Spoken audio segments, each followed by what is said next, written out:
Hi guys, we finally made it to my spot. We're in the middle of a fairly extensive gravel bar system where two creeks come together. This is the reason I'm here. What we have is agate, jasper, petrified wood, all real good lapidary material. This was also used for flint knapping for thousands of years. Anybody that's familiar with arrowheads at all, they know about the Oregon gem points. Well, this is the material they're made of.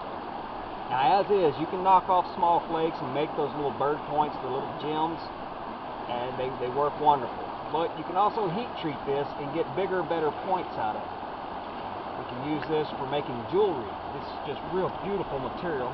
Now, it's kind of hard to see in this dim sunlight that I've got, but some very, very pretty material. This is the #1 resource I come here to collect. On the way in, stuffed a little bit of pie straw and moss and dead dry grass in my pocket. This is going to be my bird nest for getting my fire started. You saw we collected the sap off the big pine tree. I always bring a few bags. Found these at a local junk store, resale shop. Bought a whole bundle of them for $5 or so, but they're wonderful little bags. You can put all this kind of stuff in it that you've collected. Kind of keeps your backpack a little bit neater and cleaner. Now that's just a bottom out of a glass jar, but out here in the wilderness, don't pass up a good resource. That right there can be napped into a small cutting tool if you need one. If you lost your knife and your hatchet and your saw and everything else, and you need something to cut with, that's a resource. Pick it up. In my first video, you saw my Gerber Fiskars hatchet. Done a lot of thinking about this hatchet. When I first got it several years ago, I was very proud of it. Thought it was a high-quality piece of equipment. Since then, I've learned about the Wetterlings and the Gransfors Brooks and high-grade, high-dollar axes like that, and I've really been thinking about replacing this little hatchet with one of those. I've changed my mind. This axe, I don't know what the metal the head is made out of, but it holds a very, very keen cutting edge. And I use this thing when I'm rock hounding. If I'm digging a hole, digging something out, and I run into roots and whatnot, I grab this thing and I chop at those roots down in amongst rock and gravel. I really couldn't force myself to do that with a high-dollar hatchet. If this thing ever breaks on me, I'll probably buy one of those wooden-handled, nicer hatchets, and then buy another one of these for grubbing around in the rocks like I use it for more often than anything else. Now, for the product reviews. I got a couple of new pieces of kit in this week.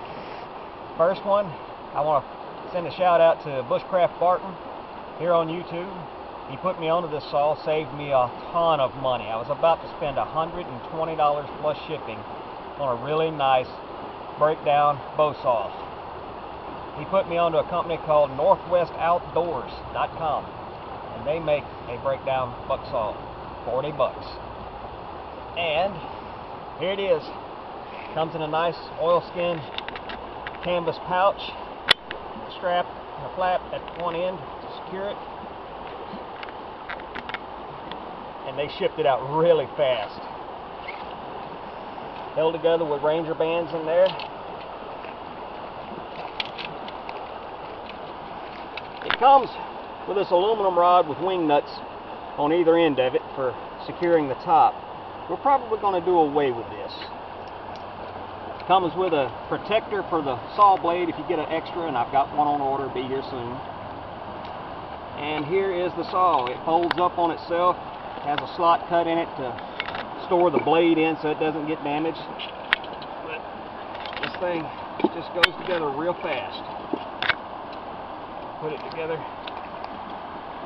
Put you a piece of paracord around the ends. This one has grooves cut for doing just that. Get you a toggle stick, twist it up tight. Got you a great axe. I don't plan on carrying this every time I go out, but eventually I'm going to find myself a good spot to set up a semi-permanent shelter, and a good bow saw like this is going to help you process the materials a lot easier. Okay, next piece of kit I got in. Wilderness Outfitters, Dave Canterbury. He has a website. Just do a Google search on Pathfinder Survival School, LLC. Dave, if you're watching this, you can put the correct link in there for me. But I ordered some stuff that they make. It's called fixing wax. Comes in a little brown wrapper, recycled paper, wrapped up with jute twine. And this stuff is a beeswax stuff that's got other things in it. It's kind of a secret recipe, but great for taking care of your leather, your canvas, anything you need to waterproof.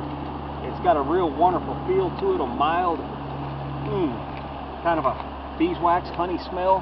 Real good for your hands, good for your lips as a balm, good for a fire starter. Hence the jute twine and the paper.